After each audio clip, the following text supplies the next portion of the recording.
Hello again, this is Jennifer Wallace, physical therapist and owner at Duchenne Therapy Network.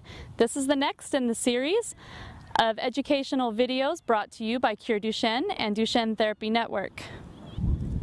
This episode of Physical Therapy Tips and Tricks for Duchenne Muscular Dystrophy is going to be all about these mobility scooters. We're going to talk about safety when using them, when it's appropriate to start using one, also when it's appropriate to start using something more durable or more accommodating like a power wheelchair. There's accommodations we need to do with these as well.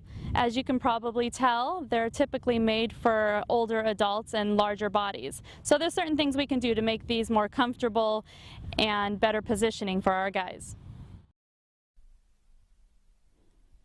So let's talk about when to use these mobility scooters. When is the most appropriate time to begin using one? Well, it's definitely if walking is becoming too cumbersome, too unsafe, or too slow to even socialize with family and peers.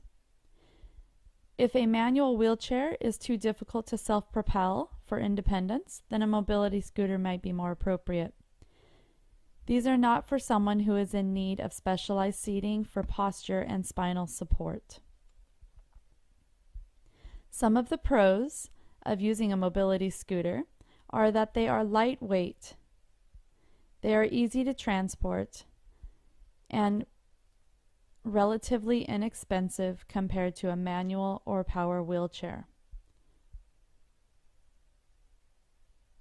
Here is a quick example of how easy these are to dismantle into the 5 separate pieces and then placed in the small trunk of this compact vehicle.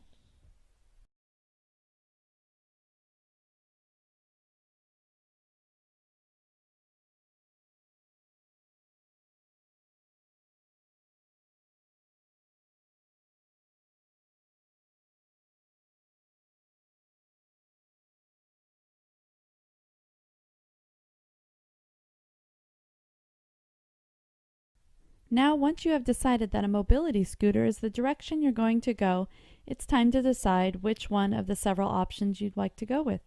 There are 3-wheeled options with tiller control, which is the upright hand controls. And there are 4-wheeled options, also with tiller control. All of these are lightweight options showing now. Easy to transport.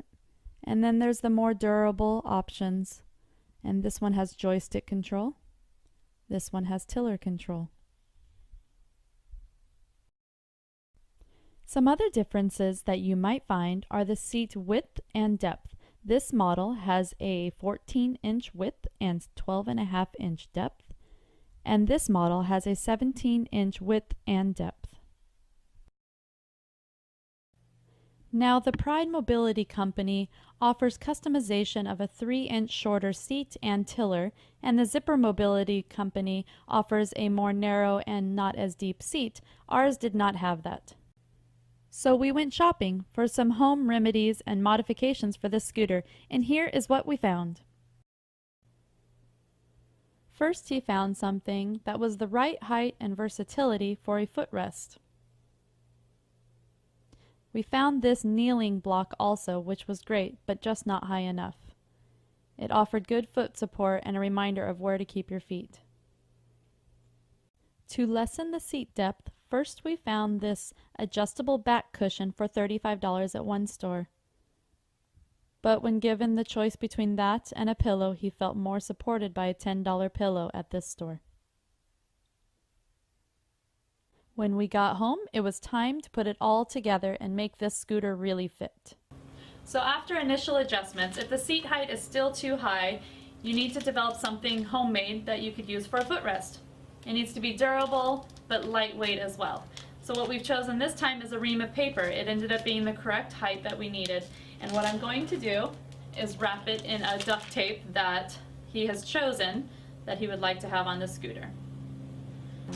All right. And with a little left over to decorate the scooter if he'd like as well, for it all to match.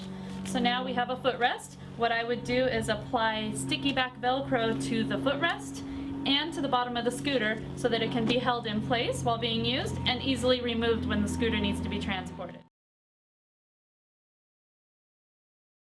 Now, if the seat depth is just too much, you can add something as simple as a pillow in the back to allow them to sit further forward.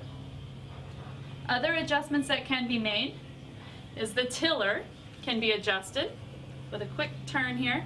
It can come down and forward or up and back, wherever the right angle may be. The seats typically rotate for ease of getting on and off.